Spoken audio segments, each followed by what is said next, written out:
My sister's $150,000 birthday party was at TMI restaurant. The moment she saw me, she told security, "Kick that homeless woman out." But when she saw the owner's name, I gave her the ultimate surprise. Can you imagine the sting of betrayal when your own family, the people you'd bleed for, suddenly see you as nothing more than a bank account with a pulse? Because that's exactly how it felt when my little sister, Emily, stood in the lobby of my hotel and, in front of 100 strangers, pointed at me and called me a homeless girl. It hit me like a physical blow, not just because of her words, but because of the chilling realization that my entire family knew this was coming. And not a single one of them cared enough to stop it. It was a warm September evening in Austin, Texas. The Red Cypress Hotel, the place I'd poured 10 years of my life, my youth, my very soul into building from the ground up, had been transformed. Tonight, it wasn't just a luxury establishment, it was a stage for Emily's extravagant 30th birthday bash. She swept into the grand lobby, shimmering in a designer dress, her arm linked with her new boyfriend, Chase. A parade of her friends, looking like they'd just stepped off a runway, followed behind them. I was at the front desk, just finishing up the final employee check, when her eyes, sharp and cold, landed on me. It was like she was looking at a smudge on the polished marble floor. "Oh my God," she sneered, her voice dripping with fake disgust. "Who let a homeless woman wander into the hotel?" Then she let out a short, brittle laugh and turned to a bewildered staff member. "Can you please handle this situation for me? This is a private party. No one is allowed to ruin the vibe." I didn't say a word. I couldn't. I just stared at her, into those eyes that held absolutely no recognition, no flicker of guilt. It was like looking at a stranger wearing my sister's face. James, my event manager, saw it all unfold. His face went white. He rushed over, mortified that his boss, the owner, was being insulted by a client. "I'm so sorry, Miss Hannah," he stammered. I didn't know when they got in. "Do you want me to cancel the event right now?" I just shook my head. "No, let them continue." A sick curiosity gnawed at me. I needed to know. I needed to see how many more people in this twisted family drama knew about this humiliation and chose to stay silent. The answer, when it came, landed like a punch to the gut. It was in the lavishly decorated banquet room, all white orchids and golden ribbons. There they were, my parents.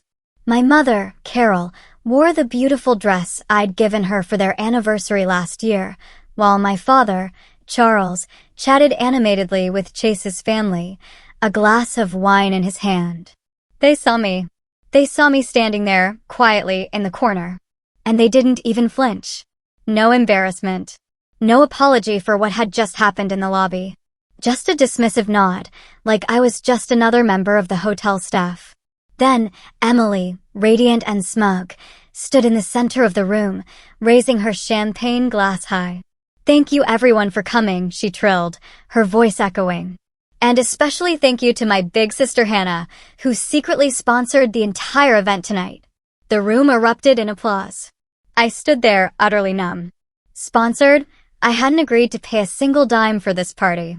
But then I saw it, my mother's pleased, knowing eyes, Emily's triumphant smile, the raucous clapping all around me. It clicked. They hadn't asked. They just assumed I would pay. They'd planned it all. I pulled out my phone, my fingers flying. I texted Grace, the hotel's CFO, "Check all tonight's invoices. If there is any expense under my name that I haven't personally approved, freeze it immediately." Then, without another word, I walked out of that room.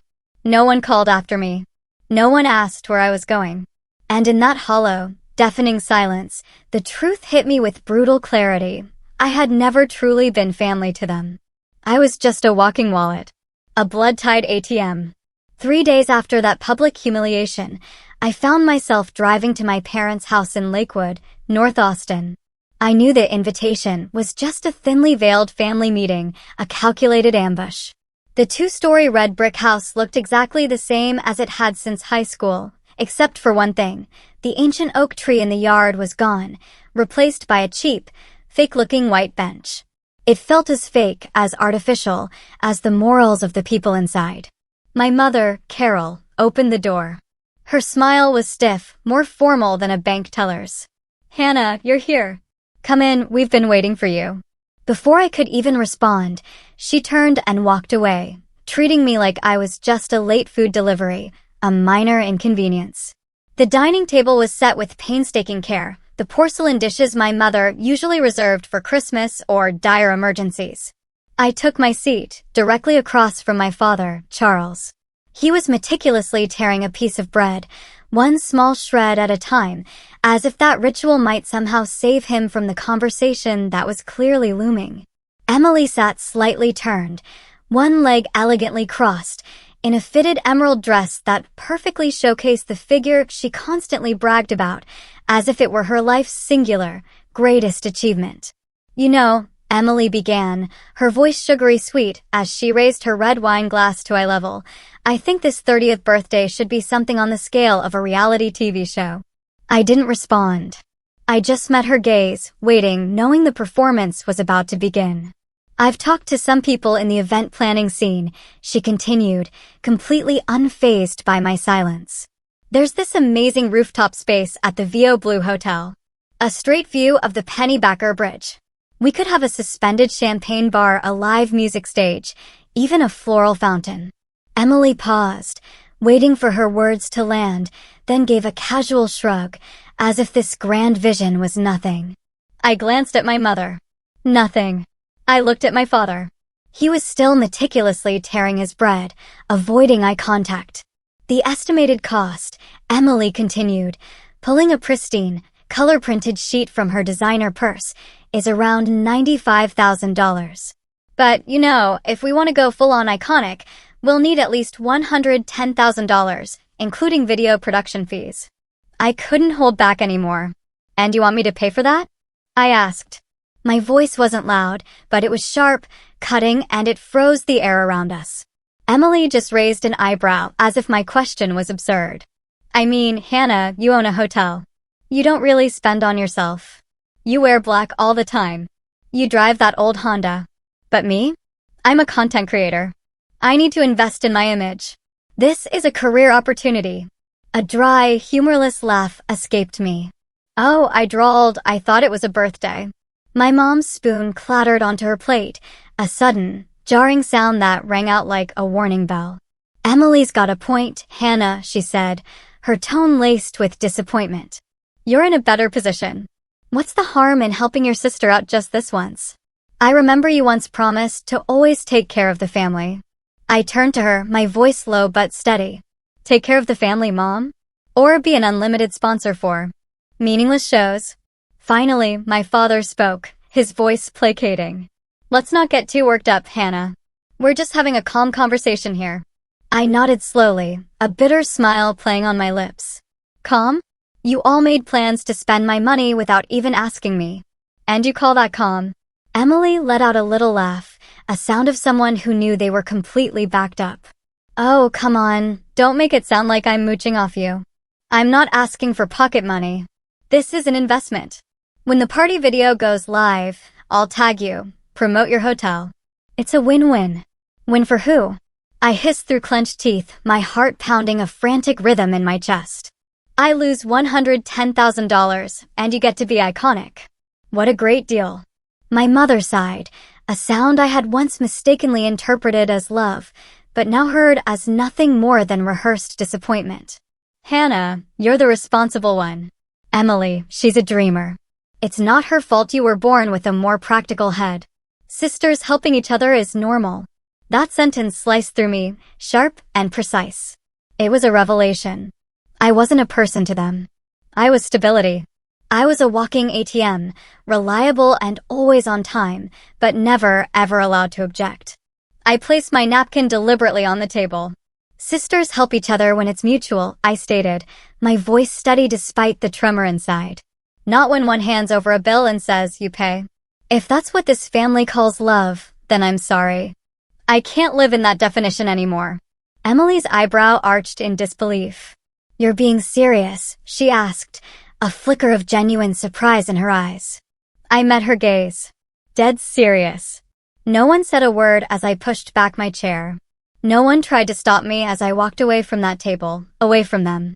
But just as my hand touched the doorknob, I heard my mother's voice, clear and cold. The more money that girl has, the colder she gets. I didn't turn around. I didn't respond. In that moment, walking out, I knew, for all these years, I'd never truly been a daughter in that house. I had been the backup financial plan B, the reliable bridge between their delusional dreams and the bills they couldn't, or wouldn't, pay. I truly didn't think anything could feel worse than being treated like a walking ATM by my own blood.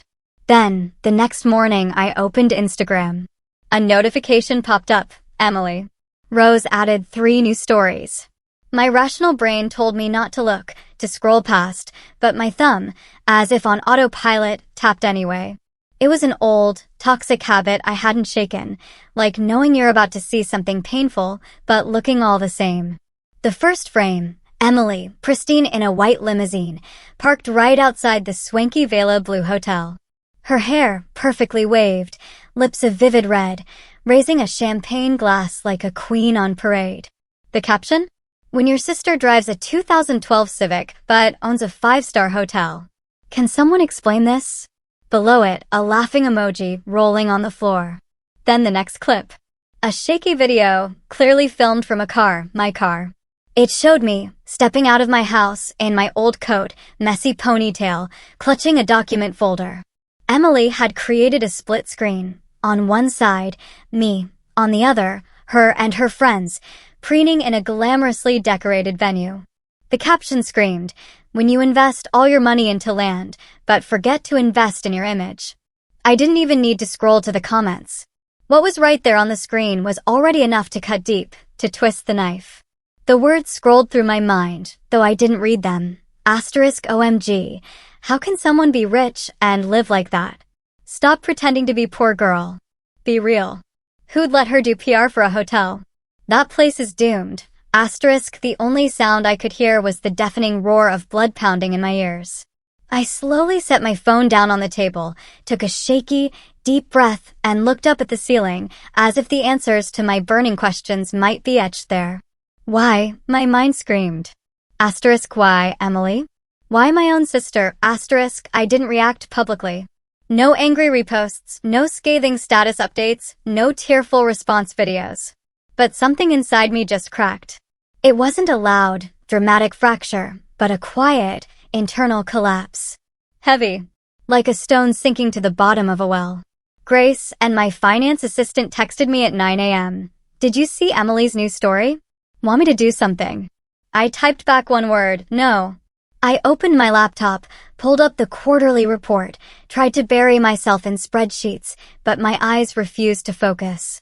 The numbers blurred, drowned out by the quiet, creeping shame spreading through my chest. This wasn't just a personal conflict anymore. This was a deliberate, public, cowardly attack. Emily didn't just want me to silently pay, she wanted to humiliate me. A part of me had grown accustomed to being overlooked, to being the quiet achiever.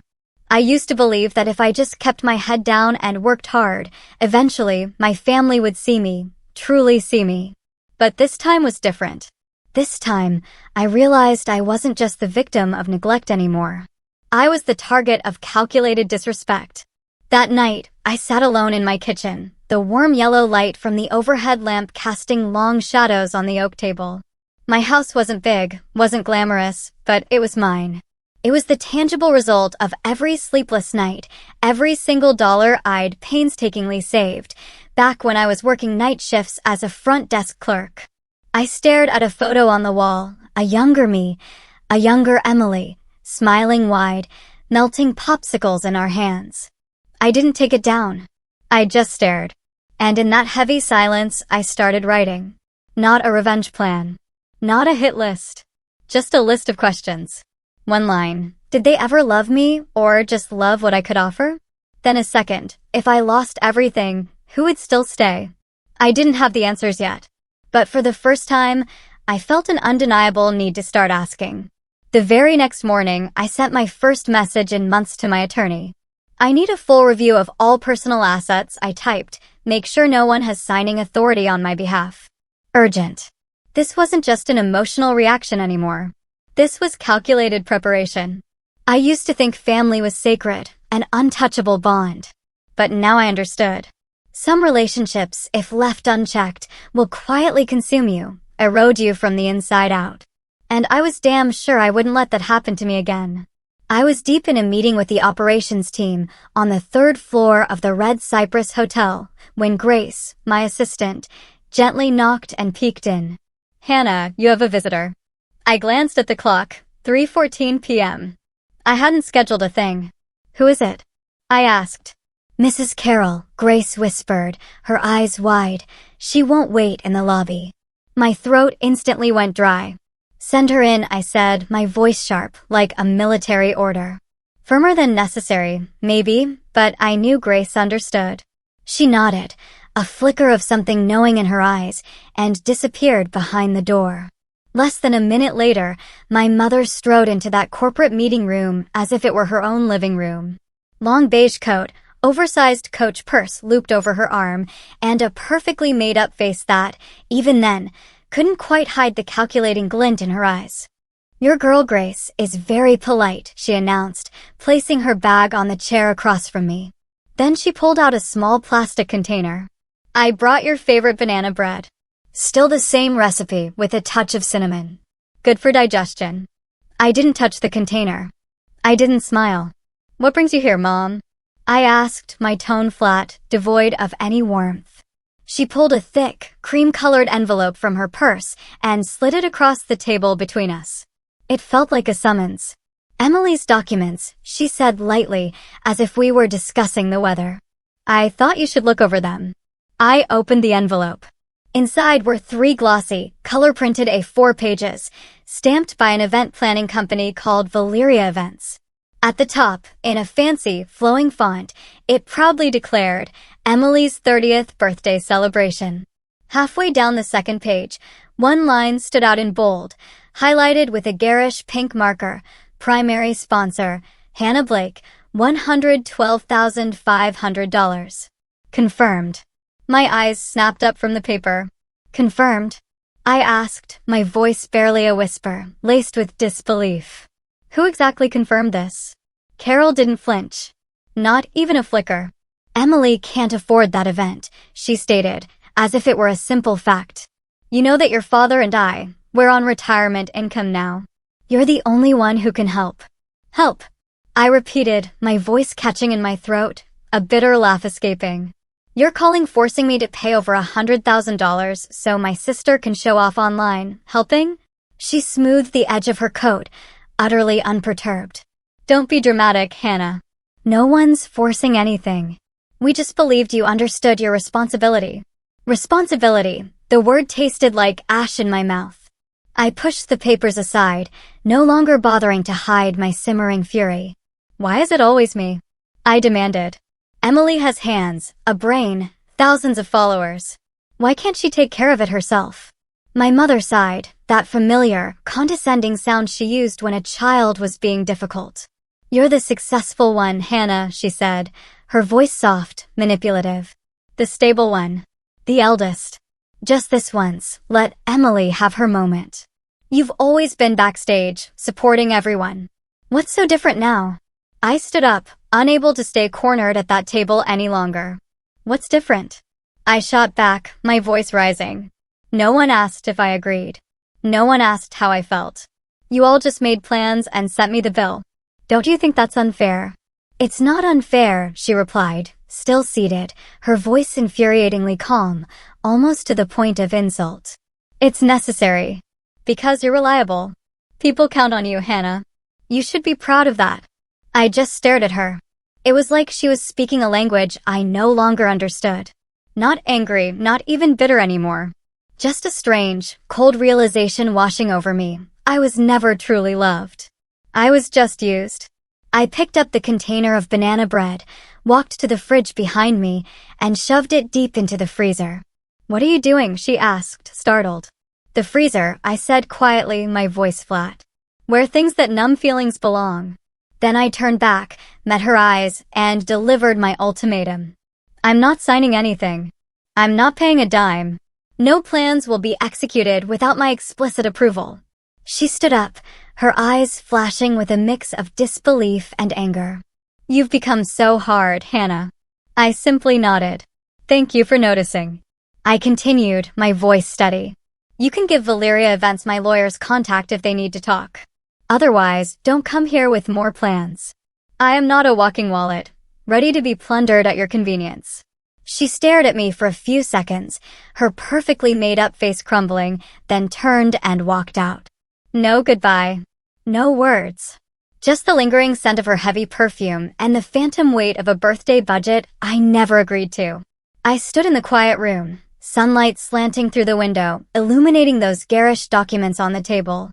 I didn't tear them. I didn't even glance at them again. Instead, I carefully filed them away in the drawer under my desk, labeled with a stark red marker, evidence. This wasn't about emotion anymore.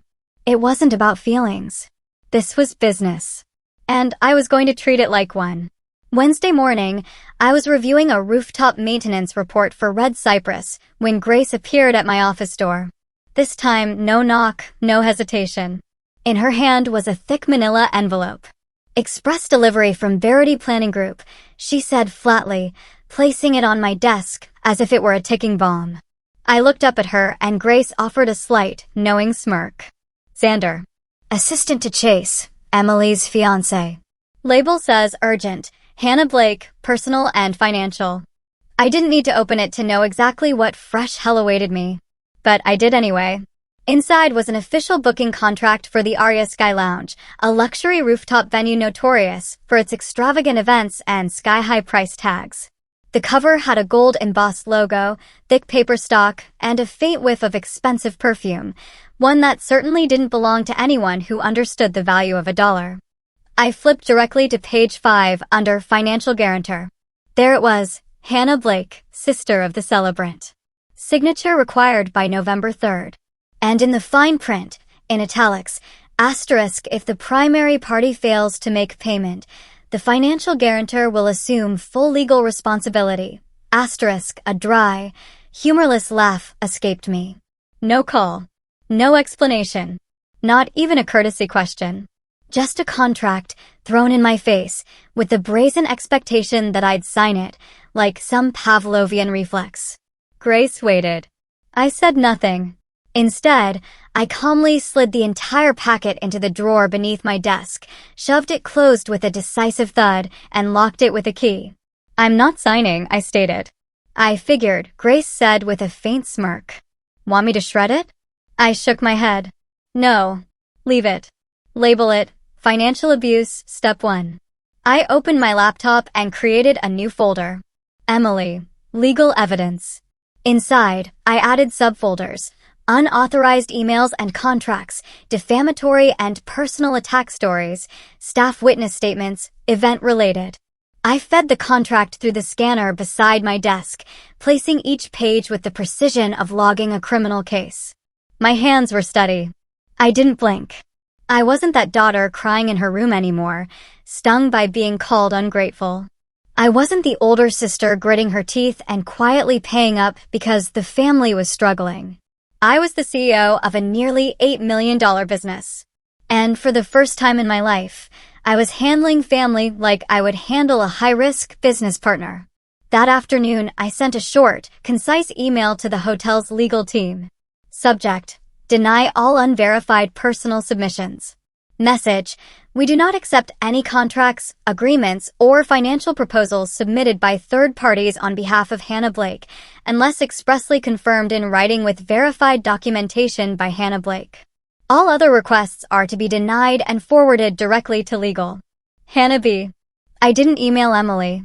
No texts. No calls. I let her wonder. I let her stew. Silence, if sustained long enough, becomes a wall. And I was building one she couldn't climb with demands or crocodile tears. 3 days later, a message from my mom popped up. Emily, sad you. Haven't responded, it read. She just wanted to make a beautiful memory. I didn't reply. I just filed that message neatly into my evidence folder. That evening, as I locked up my office, I paused in front of the mirror in the Red Cypress lounge. I looked at my reflection, eyes tired from lack of sleep, shirt slightly wrinkled at the shoulder, a chipped nail. But the eyes looking back weren't confused anymore. They were sharp as knives and as calm as a lake just before a storm. Emily didn't realize it, but every time she tried to corner me with a new demand, I didn't just retreat. I recorded. I documented. I built a meticulous legal trail. Because this time, if they pushed me to the edge, I wouldn't be alone. I had the law. I had paperwork. And I had me, a version of me no longer willing to excuse manipulation just because it came dressed as family. That day, the Red Cypress Hotel literally glowed. It looked like a fairy tale castle, bathed in the late afternoon sun, which painted the wide lobby windows in gold. White orchids lined the halls with elegant precision, and soft music drifted down from the rooftop balcony, where Emily's second birthday party was about to begin. A party she'd organized at my hotel, through a third-party vendor, without notice, without permission, not even the courtesy of asking. Emily thought she was so clever. She believed that by booking through an outside company, I wouldn't dare interfere. That I'd stay quiet to keep the peace. But she forgot one crucial thing. I don't play by those old, toxic rules anymore. Grace walked beside me, tablet in hand, showing me the event schedule and guest list. She paused by the security monitor, swiped gently, and pointed to the center screen. 15 minutes ago, main lobby camera. I looked. There was Emily, arm locked with Chase, her boyfriend. And behind them? Chase's parents, Mr. and Mrs. Dalton, prominent real estate investors from Houston. They walked in like they owned the place, their eyes sharp, scanning every detail as if appraising it for purchase. Emily, beaming, led them through the lobby like a self-appointed tour guide, her hand sweeping grandly at the crystal chandeliers and the marble spiral staircase. I didn't need audio to know what she was saying. Asterisk, the chandeliers from Italy took 8 months to ship. My family's in interior design. Asterisk, I adjusted the sleeve of my navy blazer, took a deep breath, and began descending the main staircase. Each click of my heels on the marble echoed through the grand lobby like a silent, deliberate declaration. Heads turned. And then, Emily saw me. She froze mid-sentence. Her eyes went wide, a cocktail of shock and sheer panic. I stopped halfway down the stairs, a faint, almost imperceptible smile playing on my lips. "Welcome to Red Cypress," I announced, my voice clear, low, and utterly firm. "I'm Hannah Blake, founder and CEO of this hotel." The entire room seemed to hold its breath. Mrs. Dalton, with her platinum hair neatly pinned and eyes sharp as blades, narrowed her gaze at me. "You're the owner of this place?" she asked, her voice cutting through the silence. I took 2 more steps down, the soft lights catching the collar of my blazer, reflecting the calm, unwavering confidence I had spent years meticulously building. "Yes," I affirmed. From the very first foundation laid, to every single chandelier she just mistakenly claimed was imported from Italy. Chase swallowed hard, his face visibly paling. Emily, by his side, looked like she might faint. Mr. Dalton turned slowly to his son. "Emily," he said, his voice flat. "Your fiancé said this hotel was owned by a family friend. There must be some kind of misunderstanding." Emily stammered, scrambling desperately to save face. "Hannah is my sister. We're very close. This is just family helping each other." I stepped closer, locking eyes with her. "Close," I echoed, my voice a dangerous whisper. "So close that you hosted an event here without asking, put the invoice under my name, and then posted mocking videos about me to thousands of people online?" No one uttered a sound. I turned, my gaze now sweeping to Mrs. Dalton. "I sincerely apologize for the confusion, Mrs. Dalton," I said, my tone shifting instantly to professional calm. "But just to be clear, Red Cypress does not sponsor, is not affiliated with, and does not represent anyone outside of our professionally trained and approved staff." Mrs. Dalton nodded slowly, her expression softening, completely transformed. "Thank you for the transparency, Miss Blake," she said, her voice genuine. "I have great respect for people who know their boundaries and their worth. A rare trait," Mr. Dalton added, casting a truly puzzled glance towards Emily. Chase remained silent, but his face screamed volumes: doubt, embarrassment, profound discomfort. As for Emily, she stood there, utterly frozen. I turned to Grace, who, predictably, remained calm as ever. "Grace, please escort the Dalton family to the terrace. I'll personally show them the official Red Cypress event space." "We'd be delighted," Mrs. Dalton smiled, a real, warm smile. I walked away, not looking back. But I heard the unsteady clack of Emily's heels trailing behind me. "Hannah, wait. You don't have to make a scene like this." I stopped, just long enough to let my gaze meet hers. My voice was soft, almost a whisper, but it carried the weight of years. "This isn't making a scene, Emily. This is me finally standing in the place I belong." That night, I went home alone. No parties, no fireworks, no champagne toasts.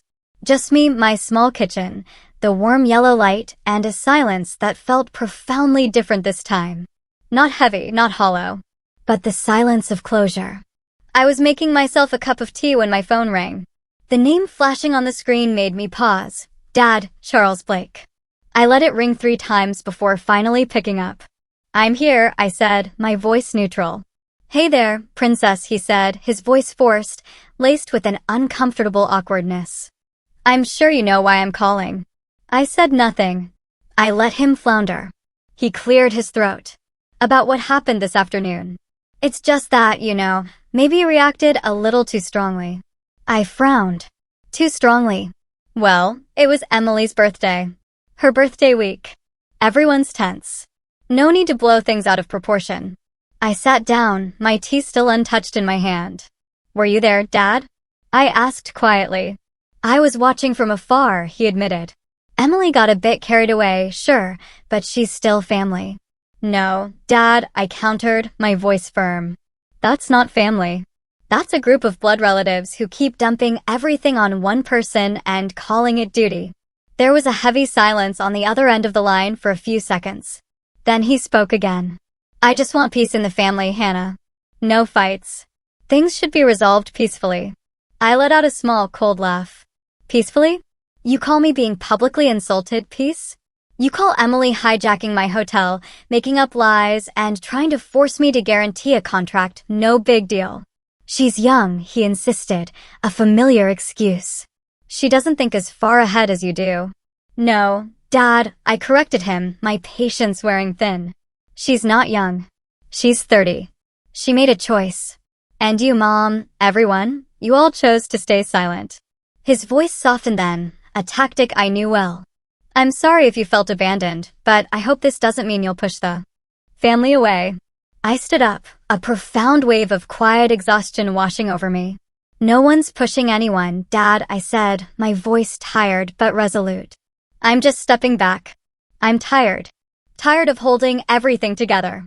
Of being the peacemaker, the provider, the shield every time Emily wrecks things and disappears." "Hannah, you can't just turn your back," he protested, a flicker of panic in his voice. "I'm not turning my back," I cut him off, my voice gaining strength. "I'm letting go. Letting go of a role I never chose to play." Silence stretched on the other end. For the first time, my father had nothing more to say. And I didn't wait. I hung up. The next day, an email landed in my inbox from my mother. No subject line. No greeting. Just a blunt accusation. "You may not agree with how Emily behaved, but the way you handled things in front of her fiancé's family was cruel. Sometimes being the older sister means sacrificing a little, even when the other person doesn't deserve it. That's how you keep a family together." I didn't reply. I simply filed that email into the folder I'd created.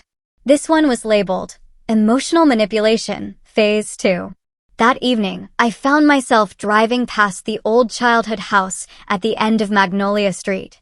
I hadn't planned to stop, just slowed down a little. The lights were still on. The scent of freshly cut grass still lingered in the air. The wind still rustled through the trees out front. But, for the first time, I felt nothing. No wave of memories, no familiar ache, no pull, no urge to go back. I used to believe that if I just worked hard enough, gave enough, succeeded enough, then they would finally see me. They would appreciate me. They would love me. But now I understood a cold, hard truth. Some families don't need you to be happy. They just need you to be useful. And I wasn't useful to them anymore. In that realization, I found a strange, profound freedom.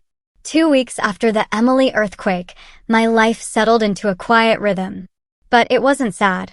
It was peaceful. No more demanding texts. No more late-night calls pretending to check in, only to subtly hint at a new financial crisis. No one showing up on my doorstep, expecting me to clean up their messes, all wrapped neatly in the word family. And I could breathe. For the first time in years, I could truly, deeply breathe. On a Tuesday morning, I was in my fifth-floor office, coffee in hand, laptop open to expansion plans for the new San Antonio location. Grace walked in. No knock this time, just a direct stride. In her hand was an iPad. "You'll want to see this," she said, her voice flat. I took it, and the moment the screen lit up, I already knew what was coming. A video. Going viral on TikTok. It was Emily, no makeup, no filters, sitting in the pale white living room at my mother's house. Her eyes were puffy, her voice shaky, performing a carefully crafted confessional. "I was overconfident," she whimpered. "I thought I could control everything. I relied on others instead of taking responsibility." She didn't say my name. She didn't have to. Everyone knew exactly who she meant. The comments were clearly divided.